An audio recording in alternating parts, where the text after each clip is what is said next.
I want to start getting into kind of like the Matterhorn fit thing, because this is super interesting. Because what you haven't explained, which we chatted about a little bit, is that you got hit with a bunch of injuries while you were playing.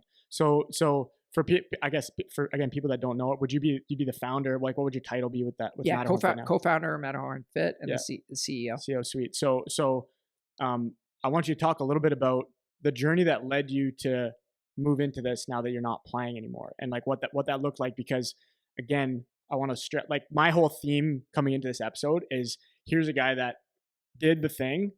Like, you're a great example that people can look at, because you did the thing, you played the pro, you made it to the NHL, and now you have a great platform that you've worked into after you finished playing. So I want to talk about like how the idea came to be, like springing from your own experience and then developing into what it is now. Yeah. So I had 8 surgeries in my career, two of which were back surgery in 2010. I rehabbed for 6 months, and then right after that, I had hip surgery. So I was rehabbed all the way 6 months. Then I had a hip surgery, rehabbed another 6 months. So I pretty much missed the whole year. And sorry to cut you off. Was it like a overuse injury, or was it something happened? The hip was a torn labrum and FAI impingement. The back was the disc slipped out of my back when I was like reaching back for a puck and was stuck on a nerve. It broke and was like sitting on a nerve. So I needed to kind of just get it removed.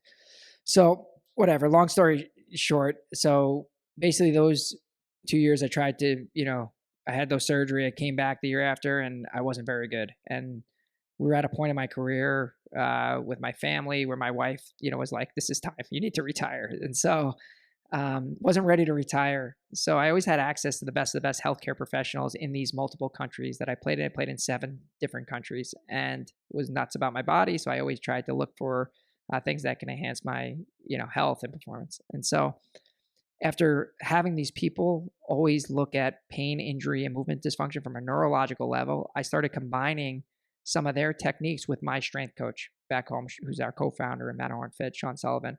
And we put this plan together really just to extend my career. It wasn't for a business, and it unlocked all my compensation. I ended up playing another 5 years pain-free. It's one of these miraculous, moments in my life. And when I retired, we said, well, let's see if this could work for not only other athletes, but everyday people in pain. And that's how Matterhorn Fit started. We started with 6 older people in Florida. We fixed all 6 in under 2 weeks. And fast forward now, 6 years later, we have 2 corporate locations. And we just launched our franchise system. We're going to be scaling our Matterhorn method across the country. And the first one's opening in 3 weeks in Florida. So it's been great. And, we've had a couple other projects that have come out of that, which are, definitely close to my heart. So when we started Matterhorn, we were attracting a lot of hockey players just as a function of my partner was a strength coach for professional hockey players, and I obviously played. So we realized very early on, after talking to a lot of the parents as they were coming through our system, that there was a huge disconnect between those players trying to go Division I, but also going to a really good school. So we thought it was broken. We thought the focus should be, let's use hockey as a vehicle to get into the best school possible. So we started an event designed around that called the Matterhorn Fit All Ivy Showcase. Originally, it was supposed to be with 6 teams, each of the Ivy League schools, and we were supposed to get, players or influence the players and families to use hockey as a vehicle. The event completely took off. First year, we had 216 kids, 12 teams, over 35 NCAA schools recruiting it. And now we've been doing that for the last 5. We're in our 5th year of it, and it's just been one of these impactful, incredible events that we're very proud of, because we're really seeing the impact. We're having kids commit to higher schools than they previously thought they would go to, because we've been able to educate them about the road perspective and how to use hockey to get into the best school possible. And so these events are very well run, not because of myself, because of my wife. And one of our big the brains of the operation. She is the brains. One of the big advantage of Kate Vesce is, before we started the Matterhorn Fit All Ivy Showcase, she had never been to a hockey event in her life. And so in doing so, we've been able to have a blank canvas and create something really unique and really special, all centered around information and centered around education and relationships. And so those are the things we try to bring each time. And we do that for older kids, 16 to 20-year-olds down in Florida. And then we also do it for younger kids. This year, it's going to be 2012s, 2011s, and 2010s. And right now, we have over 1,300 people on the wait list. It has been one of these wild rides, but it's something we're extremely proud of. Yeah, that's unreal, man. So at what point when you started doing this, I guess, would it have been like right away 2019, like you started Matterhorn Fit, like the method and like trying to roll it into more of a business? Was that kind of what you? Yeah, it was late 2018. So I retired in April. We launched in October of 2018. So it was almost like, right away we got it going.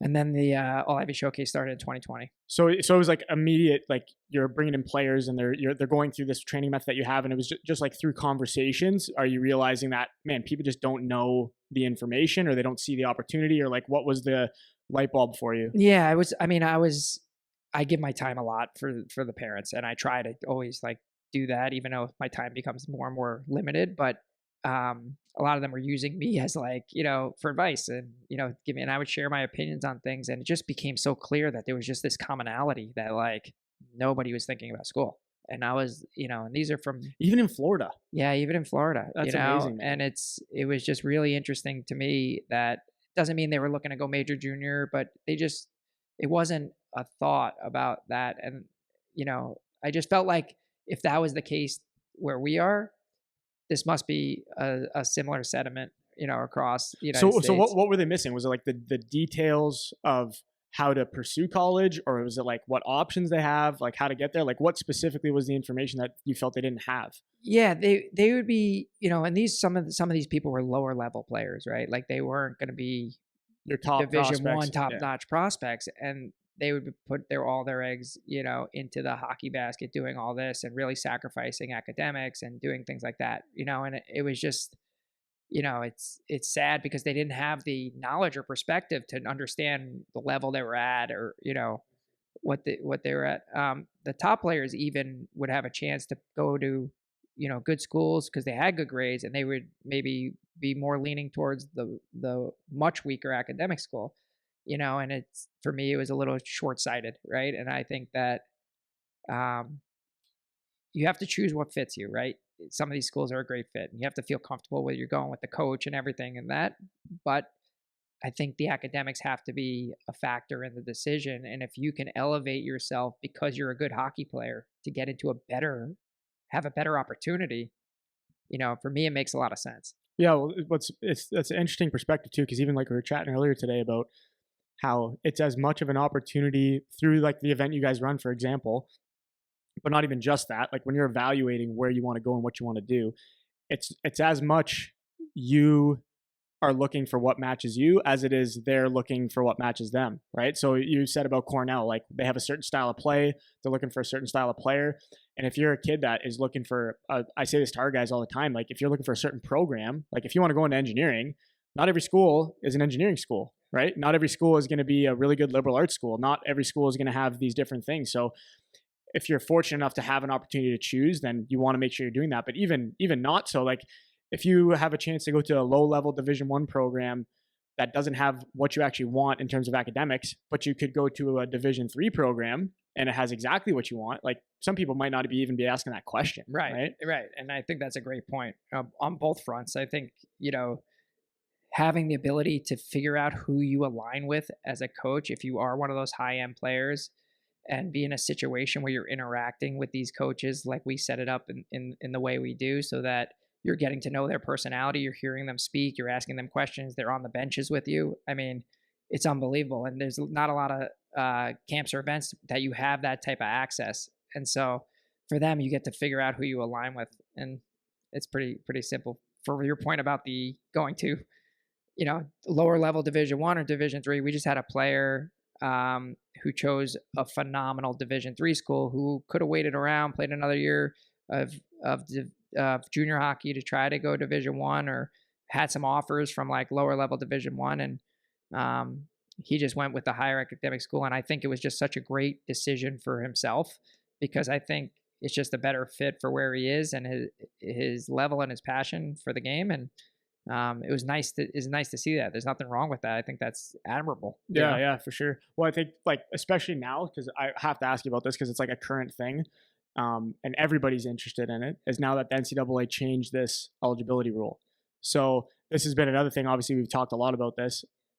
Um, how do you see this affecting that same issue of just like there's an information vacuum that you guys are trying to provide a resource to fill, and like how do you see that rule change now shaking up kind of what you've already tried to address? Now does this like totally reinvent it for you guys and what is possible and what kids are looking at doing or what families are looking at doing, or how is that? Yeah, I mean, I think the landscape in itself is going to get a shake, right? Like, I think people are going to have options now to potentially play major junior, that had to choose, at 16 years old, whether they were going to go the college route. Now you can essentially do both, right? And so you can play in a very good league and go up there and do that. From an information standpoint, there really needs to be really good information to help these kids understand how to how to manage their academics while they may be pursuing junior hockey, whatever league that is, to make sure they have the opportunity to continue to play after. Not everyone's fully developed at 20 years old. And we've seen this time and time again. Kids who go to college at 20 and then turn into legitimate NHL prospects by 24. We've seen it over and over again. And so, as a player and as a parent, you want to make sure that your children, I think, are in the best situation possible to understand all the dynamics of these two leagues, the CHL as well as the NCAA, how the recruiting process works, the different developmental models in each of these systems, and how you have to maintain your academics to do so. And what we're going to be doing is we're going to be rolling out the Matterhorn Fit All Path series, and really it's designed to provide that same type of education, those same type of relationships between the NCAA and CHL. And it's going to be pretty powerful because this is the first time ever that these two organizations will be collaborating and working together to help provide that type of experience for the players. And so we're going to be rolling that out in 2026. And that's going to be the Matterhorn Fit All Path Ontario. It'll be the Matterhorn Fit All Path Quebec and the Matterhorn Fit All Path Western, which will be in Calgary, Alberta.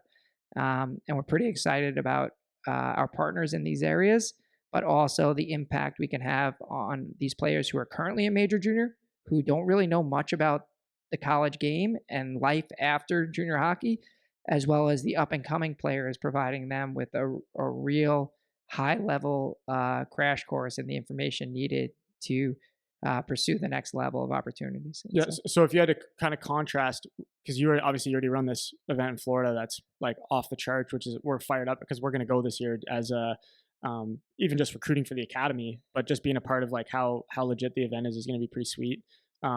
So what are kind of some of the differences? I'm imagining for the Florida event, for example, like you've talked about, the coaches are there, all NCAA, like talking about the college path and all that stuff. So like, what are some of the fundamental differences in how the all path showcase that you guys are going to run, like how is that going to change because of the CHL side of things now? Yeah. So we want to highlight both leagues, right? And we want to bring them together. And so in doing so, we'll run it with a similar format as the All Ivy Showcase, with our presentations and, over the top welcome reception, all the fun stuff that we do. But really it's giving those schools and those organizations a platform to talk about what they do best, and having them answer those questions with the different from the parents, from the players, to help them navigate the best direction for their family. For kids coming in who are going to become major junior eligible, right? You want to know exactly, which coach you align with, right? And start to know the type of organization they are, the type of people they are, and have that interaction. So it's going to provide a ton of value and a ton of access that has never been done before. And so we're pretty excited to kind of pioneer this event. And it's going to be powered by BioSteel. So all three events will be powered by BioSteel.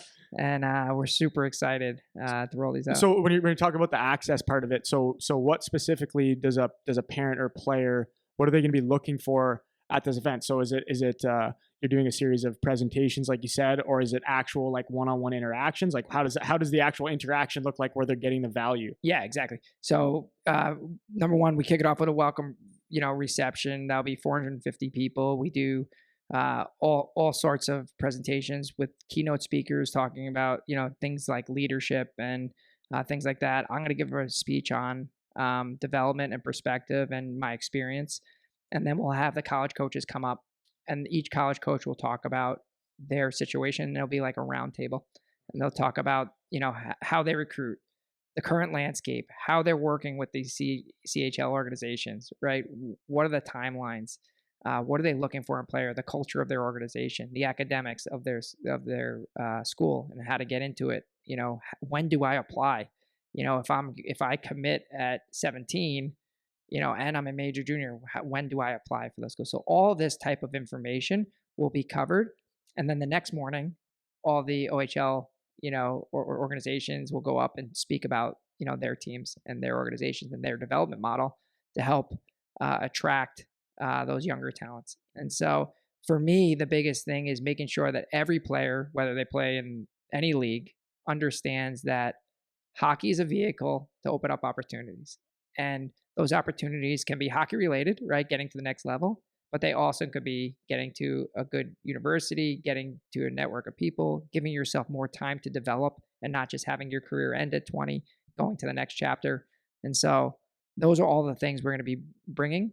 On the on-ice side, the coaches will be on the benches, coaching the teams, those two So types. is it just games too? Like it's not skills, Games. it's not like it's just games. Yeah, games. So so you're gonna have a college coach on the bench, Yep. or an OHL coach on the bench, or Yep. whatever. Yep. If you're in the Western League, a WHL coach will be there, Exactly. and they're actually coaching. Like they're Yeah. actually there Actually to like coaching, yeah. give Actually input. engage, yeah. Yeah. Actually engage, actually coaching, and then actually providing everyone with a player evaluation at the end of the event, so they can actually have some feedback on where they need to improve to really get to the next level.